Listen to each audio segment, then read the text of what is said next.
ఇదిగోండి ఆయిల్ వేసాను, కొంచెం పసుపు వేసాను, ఒక కరివేపాకు వేద్దాము. లేతదే కాబట్టి కాడ వేసేసేయండి, ఏం కాదు. ఇలా లేతగా ఉన్న కాడ ఏం కాదు.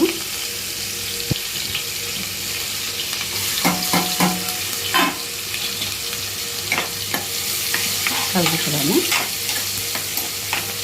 మనకి అమ్మమ్మ వాళ్ళు, నాయనమ్మ వాళ్ళు, అమ్మ వాళ్ళు అందరూ ప్రతి ఒక్క తీసి కూరలో కలగలుపు కూర వేసేవాళ్ళు. దోసకాయ కానీ, టమాటా కానీ, వంకాయ, టమాటా, చిక్కుడుకాయ, ములక్కాయ, ప్రతి ఒక్క కూర కలిపేవాళ్ళు కదండి. ఇప్పుడు ఏంటంటే అందరూ చికెన్ ఫ్రై, చికెన్ పులుసు అని మనం వండుకుంటున్నాము.